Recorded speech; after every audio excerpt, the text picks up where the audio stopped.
चित्त लगा है कथा, उनका मन लगा है कथा। अब राजा हरिश्चंद्र की धर्मपत्नी तारामती के मन में बस केवल कथा थी, सत्संग था, प्रवचन था, और पति के डर के कारण वो दिन में कथा में जाती नहीं थी। दिन में कभी कथा सुनने नहीं गई, क्योंकि पति चिल्ला देगा, पति अपशब्द कह देगा, कुछ बोल देगा, सत्संग में कैसे जाऊं मैं, और पति मुझे बोलेगा ना तो चल जाएगा, पर जो प्रवचन दे रहा है, जो कथा कह रहा है, जो सत्संग कर रहा है, उसको बोलेगा ना तो दोस्त तो मुझे लगेगा ना। तो तारामती कभी दिन में कथा में गई नहीं। रात्रि को पति सोता, तारामती उठती और चल देती। अब एक दिन रात्रि को राजा हरिश्चंद्र के नेत्र खुल गए और उन्होंने अपनी धर्म पत्नी को पानी के लिए आवाज लगाया, सुनती हो, सुनो, मुझे प्यास लग रही है, जरा पानी दोगी क्या? पत्नी उठी नहीं, पत्नी दिखी नहीं।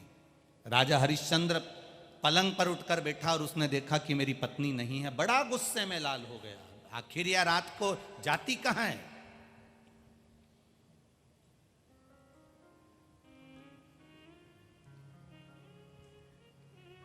ऐसी गंदी नारी से मेरा विवाह हुआ है? ऐसी नारी जो पति को छोड़कर ना जाने कहां चली जाती है आधी रात को, किससे मिलने जाती है आधी रात को?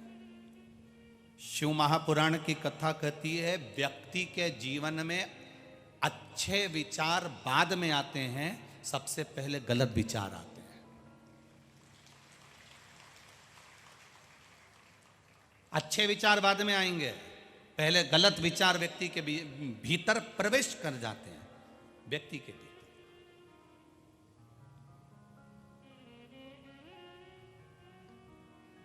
एक जगह पे रसगुल्ला पड़ा है, गुलाब जामुन पड़ी है, और एक जगह पर गंदगी पड़ी है, कोई कुत्ता मरा हुआ पड़ा है।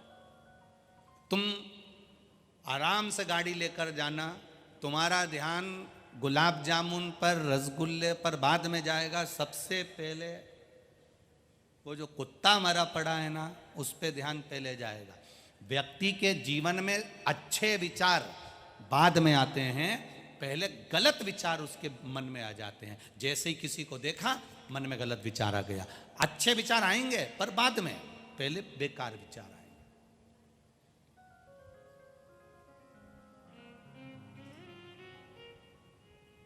अब राजा हरिश्चंद्र को क्रोध आ गया, उसने विचार करा कि ये कैसी नारी है, अपने आप को ढोंग करती है, प्रपंच करती है, मांग में सिंदूर भरती है, गले में मंगलसूत्र पहनती है, हाथ में चूड़ा पहनती है, पांव में पैजनिया पहनती है, कमर में करधनिया पहनती है, बालों में गजरा लगाती है, होठों पर लाली लगाती है, नैनों में सुरमा लगाती है, और रोज सिर पे पल्लू लेकर मुझे प्रणाम करती है, और ना जाने किससे मिलने के लिए आधी रात को चली जाती है। रात भर राजा हरिश्चंद्र इंतजार कर रहे हैं, पर वो ब्रह्म मुहूर्त तक नहीं आई, तारामती सुबह तक नहीं आई। राजा हरिश्चंद्र ने विचार कर लिया, आज की रात तो जाने दो, कल पता लगाऊंगा कि यह जाति कहां है, इसके पीछे पीछे जाऊंगा। राजा हरिश्चंद्र का दिन भर राजकाज में मन नहीं लगा, क्योंकि जब मन में गलत विचार आ जाते हैं तो वो नींद उड़ जाती है, अच्छा व्यवहार वो कर ही नहीं सकता। घर में झगड़ा कर कर गया हुआ व्यक्ति दुकान पर नौकर से या ग्राहक से एक बार झगड़ा जरूर करेगा, यह पक्का है। वो झगड़ा करे बगैर मान ही नहीं सकता।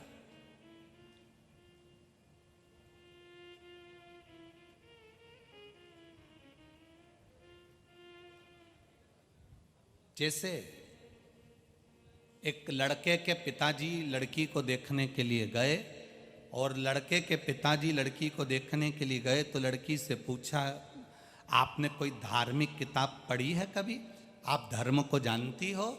धार्मिक किताबों का अध्ययन करा है आपने? लड़की ने कहा हाँ करा है। कौन कौन सी किताब का अध्ययन करा है? लड़की ने कहा रामायण और महाभारत का अध्ययन करा है। अच्छा, रामायण मैं आपके लिए चाय लेकर आई, मैं आपका आदर कर रही हूँ, सम्मान कर रही हूँ। लड़की बोली रामायण यहाँ देख लो, शादी होने के बाद महाभारत में तुम्हारे घर में दिखा दूं।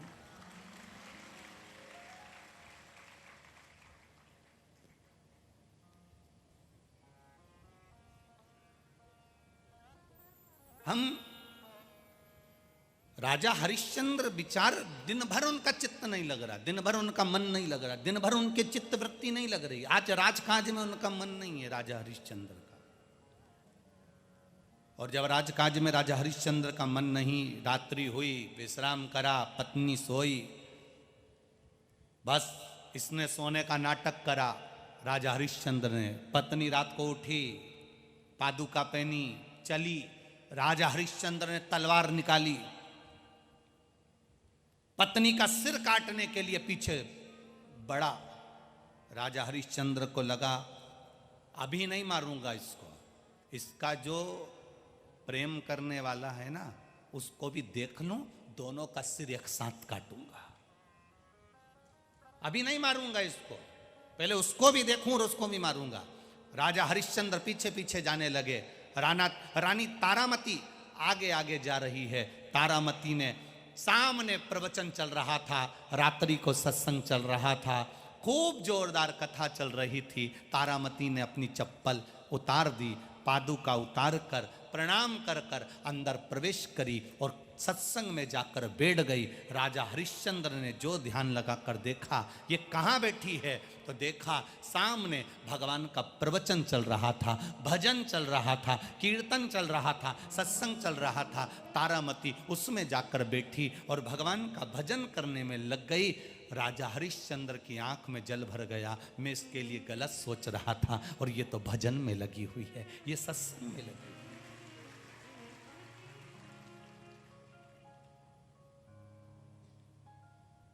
तारामती के पांव की चप्पल जो बाहर रखी थी, अब रानी की कोई पांव की चप्पल साधारण होती है क्या? राजा रानी के पांव की जूतियां, चप्पल साधारण होती है, उसमें भी हीरे जड़े होते हैं। आज राजा ने क्या करा, राजा हरिश्चंद्र ने रानी की एक चप्पल को उठा कर ले गया, पेटी में बंद कर ताला लगाकर चाबी को कमर में रखकर अपने कक्ष में तकिए के नीचे रखकर आराम से सो गया। रानी तारामती भजन में डूबी हुई थी, सत्संग में डूबी हुई थी, संकीर्तन में डूबी हुई थी। सत्संग में रानी तारामती डूबी हुई है, भजन में डूबी हुई है। उसको नहीं मालूम कि मेरी चप्पल कोई ले गया। आपके साथ भी ये हुआ होगा, कभी तो हुआ होगा। तुम मंदिर में जल चढ़ा रहे हो, तुम मंदिर में पूजन कर रहे हो, तुम कथा श्रवण कर रहे हो, तुम सत्संग में लगे हो, तुम भगवान के दर्शन करने में लगे हो और कोई तुम्हारी चप्पल ले गया। राजा हरिश्चंद्र ले गए अपनी पत्नी की चप्पल को उठाकर, जो हीरे से जड़ी हुई थी, एक चप्पल, एक वहीं पड़ी है। पेटी में बंद कर दिया, ताला लगाकर चाबी को पलंग पर रख लिया तकिए के नीचे। तारामती सत्संग कर कर जब उठी, घर जाने लगी तो अपनी पाँव की मोजड़ी, अपने पाँव की चप्पल, जूता ढूंढने लगी। जितने लोग प्रवचन में आए थे, सत्संग में आए थे, सब ने पूछा, रानी क्या हो गया? मेरी चप्पल नहीं मिल रही है, मेरी जूती नहीं मिल रही, मेरी मोजड़ी नहीं मिल रही, ना जाने कहाँ चली गई मेरी पादुका। एक पादुका है पर एक नहीं मिल रही है। रानी तारामती, आप रोज भगवान से कहती हो ना, कथा में जब बैठती हो, कथा सुनने जब बैठती हो और कथा के बीच में जब निवेदन करने का मन होता है, जब नमन करने का मन होता है, तारावती तू भगवान से क्या मांगती थी? बोल, शंकर से क्या मांगती थी? तारावती ने कहा, मैं रोज महादेव से कहती थी, महादेव ऐसी कृपा करना कि एक बार मैं जोड़े से प्रवचन सुनूं, जोड़े से कथा सुनूं, जोड़े से सत्संग करूं, ऐसी कृपा कर दी। तारामती बोली, अब वो जोड़े से प्रवचन तो नहीं हो पाए, मालूम पड़े चप्पल का जोड़ा भी बिगड़ गया। अब वो प्रवचन तो नहीं मिले जोड़े से, पर वो चप्पल का जो जोड़ा था, जूती का जो जोड़ा था, मोजड़ी का, पादुका का जो जोड़ा था, वो भी खाली रह गया, एक पड़ी रह गई। अब करूं तो करूं क्या? घर जाऊंगी, सुबेरे राजा हरिश्चंद्र देखेंगे, मेरे पांव की पादुका सामने, जैसे ही राजा हरिश्चंद्र पूछेंगे कि एक मोजड़ी कहाँ गई, हीरे जड़ित, रतन जड़ित, स्वर्णा जड़ित, वो पांव की चप्पल कहाँ गई, क्या जवाब दूंगी मैं? चिंता मत करो रानी, भगवान की कथा में वो बल होता है कि भगवान किसी की जोड़ी नहीं तोड़ता है। तो ये तो चप्पल है, इसकी जोड़ी कहां से तोड़ दे? किसी की जोड़ी नहीं तोड़ता भगवान। कथा में, सत्संग में जिसने अपने आनंद के लिए, जिसने अपने भाव के लिए शुद्ध विचार से, शुद्ध मन से, सात्विक प्रवृत्ति से जिसने कथा करवाई होती है, जिसने शुद्ध विचार से प्रवचन सुना होता है, जिसने सात्विक प्रवृत्ति से कथा को सुना होता है, उसका भगवान कभी बुरा नहीं करता। जिसने लोभ, लालच, वासना, आसक्ति, तृष्णा या अपना वर्चस्व दिखाने के लिए कथा, सत्संग, प्रवचन कराया होता है, तो बाद में उसको दुख भोगना पड़ता है, ये निश्चित है। आप रानी क्यों चिंता करती हो? आपको दुख नहीं होना चाहिए रानी। भगवान किसी के जोड़े को नहीं तोड़ता। चलो वापिस प्रवचन में बैठते हैं। जो प्रवचन में बैठे, भगवान का भजन गाना प्रारंभ करा, भगवान पर जो भजन गाना प्रारंभ करा, रानी ने हाथ जोड़कर कहा, महादेव आप किसी का जोड़ा नहीं बिगाड़ते, मेरी चप्पल ना जाने कौन ले गया, राजा को मालूम पड़ेगा, रात को प्रवचन में कैसे आऊंगी महाराज। बस इतना तो कहना था। इतनी देर में रानी जो बाहर निकली तो चप्पल का जोड़ा तैयार मिल गया रानी। चप्पल का जोड़ा तैयार मिल गया रानी को। रानी ने चप्पल पहनी, तुरंत भागकर भवन में पहुंच गई। जैसे ही रानी भवन में पहुंची, भवन में पहुंचते से ही राजा हरिश्चंद्र के नेत्र खुल गए। नेत्र खुलते से राजा हरिश्चंद्र ने अपनी रानी से कहा, तुम्हारी पांव की चप्पल का जोड़ा कहां है? रानी तारामती ने कहा, वो रहा। राजा हरिश्चंद्र उठे, उठकर देखा तो चप्पल जैसी थी वैसी की वैसी जोड़े की चप्पल सामने पड़ी हुई थी। राजा हरिश्चंद्र ने रानी से कहा, ये चप्पल तुम्हारे पास कहां से आ गई? रानी ने कहा, क्यों, क्या हुआ? राजा हरिश्चंद्र कहते हैं, तुम्हारे सत्संग करते समय एक चप्पल चुराकर मैं लेकर आ गया था, चलो मैं दिखाता हूँ। पेटी खोलकर जो चप्पल दिखाई तो रानी ने राजा से कहा, एक चप्पल के लिए मेरे महादेव को वहां तक आना पड़ा। गजब हो गया, गजब। मात्र एक पादुका देने के लिए, एक चप्पल देने के लिए मेरे महादेव को करुणा करना पड़ी। राजा की आंख से जल भर गया। रानी, कल से मैं भी सत्संग में चलूंगा।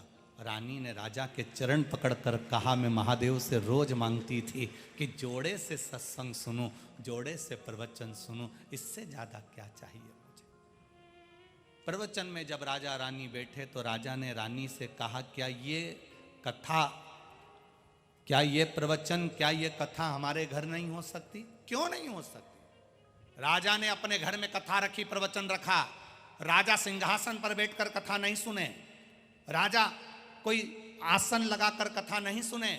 रानी अंदर बैठकर सत्संग कर रही थी और राजा चप्पल के, जहां लोग चप्पल छोड़ रहे थे, जहां लोग चप्पल खोल रहे थे, राजा उस दरवाजे पर बैठकर जितने लोग अंदर जा रहे थे उनके चप्पल को अपने कपड़े से पोंछकर उस मिट्टी को अपने मस्तक पर चढ़ा रहे थे। इतनी देर में देव अधिदेव महादेव वहां प्रकट हो जाते। महादेव सामने आकर खड़े हुए। महादेव एक बूढ़े का रूप लेकर आए और बूढ़े का रूप लेकर आए महादेव। उनके पांव में चप्पल नहीं थी, पादुका नहीं थी। पादुका नहीं तो राजा ने कहा, बाबा जी, ओ बाबा जी, रुको जरा, तुम चप्पल पहनकर नहीं आए, तुम जूता पहनकर नहीं आए, और तुम भी ऐसे आ गए, और तुम्हारे साथ में जो अम्मा है, तुम्हारे साथ में जो आई है, तुम्हारे साथ में जो माता जी हैं बूढ़ी, वो भी पाँव में पादुका पहनकर नहीं आई, चप्पल पहनकर नहीं आई। इतने में महादेव तो बूढ़े के रूप में थे। उन्होंने कहा, हमारे पास में पादुका नहीं थी, इसलिए कथा में हम आ रहे थे ना, सत्संग में हम आ रहे थे ना, इसलिए हम पादुका छोड़कर आ गए। कोई बात नहीं, तुम्हारी पादुका नहीं है, कोई बात नहीं, लाओ तुम्हारा चरण दो। महादेव पार्वती जी को देखे, आज चप्पल पहनी आते तो चरण देने की जरूरत नहीं पड़ती, चप्पल छोड़कर आ गए, इसलिए राजा हरिश्चंद्र ने महादेव का चरण अपनी जंघा पर रखा और उसको कपड़े से पोंछ रहा है। कृतार्थ हो गया राजा, कृतार्थ, धन्य हो गया। आज भी राजा हरिश्चंद्र के उस संवाद को, पादुका के संवाद को हमारे सनातन धर्म में निभाया जाता है। गजानन महाराज जी का दर्शन करने जाओ, पादुका का स्पर्श करो। श्री स्वामी समर्थ का दर्शन करने जाओ, पादुका का स्पर्श करो। संत एकनाथ जी का दर्शन करने जाओ, पादुका का स्पर्श करो। श्री नामदेव जी का दर्शन करने जाओ, पादुका का स्पर्श करो। आज पादुका का स्पर्श क्यों किया जाता है? क्योंकि परमात्मा भी अपने चरण की रज अपने भक्तों को सत्संग के माध्यम से दे देता है। आपको लगता है कि शिव महापुराण की कथा में आप कथा सुनने के लिए आए हो, पर मेरा विश्वास कहता है, मेरा भरोसा कहता है, कई सालों से ये शिव पुराण वाचन कर रहे हैं, भरोसा कहता है आप अकेले कथा में नहीं आते, कहीं ना कहीं मेरा महादेव भी पार्वती को लेकर बैठा मिलता है इस शिव पुराण। कितना पानी गिरा, कथा चालू नहीं हुई उसके पहले।